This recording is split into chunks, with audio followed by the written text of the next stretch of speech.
finished 4 hours in court. I've just come right now. So this matter, personally, I'm in Azimio. Otiende is in Azimio. We are in Azimio. Whatever you want to do with that information, if you want to crucify it, please do not incriminate us. Thank you. Dear ladies and gentlemen, welcome back to the analysis of YOLENO TV. I hope you're well from wherever you're watching this channel. I'd like to start this session as usual by appreciating you so much for making this channel grow. If you wish to support us, just subscribe to our channel and give this video a like. So, it is now evident that BABU OWINO did not intentionally skip the voting process of the finance bill. So there is a video that circulated yesterday from BABU OWINO, and in attendance at that press conference was Otiende Amollo and a host of other Azimio leaders, where BABU OWINO says that Moses Wetangula could have intentionally changed a ruling that he made previously about the date that the voting of that finance bill was to take place. Because according to BABU OWINO, the voting was not to take place on that date that WETANGULA called for. Because initially, he had made a ruling that the voting would take place, I think, the following week. And I also remember that time hearing Moses Wetangula mention such a thing. So BABU says that he himself did not intend to skip the voting process, but he had a very crucial meeting with his lawyer at Milimani Court, whereby there was this issue of preparation for the defense team, of a court process that he has at Milimani Law Court. This is the time that Felix was in the hospital in ICU. After being removed, he was on and off again, doing other several surgeries. And the bill continued accumulating at Nairobi Hospital to 23 million. Then, having noted that Felix was immobile and could not move, I decided to buy him a house at Kilimani, an apartment, with a value. So BABU says that because he knew that voting would not take place, he asked for permission to skip that parliament session from P&I and the speaker himself.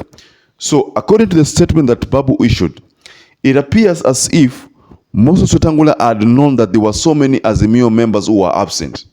So because of that mere realization, Moses Wetangula decided to change a ruling that he had made previously and called for a voting of that finance bill. I think I tend to agree with BABU OWINO in this matter, because how is it possible that Azimio votes were 87, I think 86, 87 there, whereas the Kenya Kwanza were twice that number? It is not possible for that to happen. I would have expected like a margin of say 10 or 20, but a margin of more than 80. In fact, a margin of 90. That explained that there was a problem. So BABU says that it is not possible that so many Azimio people skipped that voting process. Of course, there are people like Esther Passaris, Karoli Omondi. Those are people who voted for this bill. Of course, these are people we've seen lately who are championing the ideologies of the Kenya Kwanza. Esther Passaris have come out publicly to say that people must pay tax. The government needs that money, that you must pay tax. So Esther Passaris is not reading between the line. Esther Passaris does not understand that the people are not in agreement with that finance bill. So what Esther Passaris did to me is just to please William Ruto. But it's okay. We have always known him. We have lately known her to be a watermelon kind of person. But let's not talk about Esther Passaris. I want us to talk about BABU OWINO's statement and what he told the people who are trying to politically crucify him. This is what he said. I want to really confirm what my senior has said, the senior counsel, Honorable Otiende Amollo, that we were duly informed by the Speaker there was misrepresentation of facts on the manner in which the voting was to be conducted, because yesterday was meant for debating. I was there up to around 11, after which the speaker made a pronouncement that the voting would take place next week on Tuesday. Then thereafter, I approached my minority leader, Honorable Opio Wandai, told him that I had a court matter that was today. I've just finished 4 hours in court. I've just come right now. So this matter, personally, I'm in Azimio. Otiende is in Azimio. We are. Yes, from that video, dear viewers, Babu says that Babu confirms the statement that I've just issued to you about that meeting with the lawyer and about preparation of a defense team for his court process, for his court session at the Milimani Law Courts. Earlier on, during the day that that voting process was conducted, this is what Babu Owino said.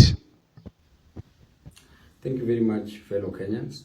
Today I went to Parliament at around 9:30 a.m. with the intention to debate the finance bill.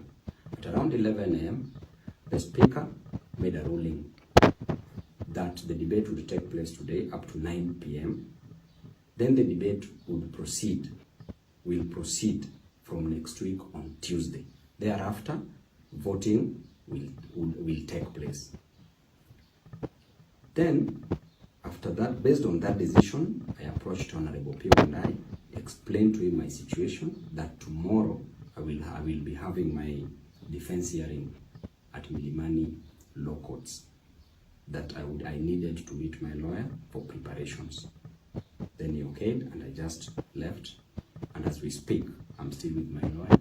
I'm still preparing for my case tomorrow at Milimani Law Courts.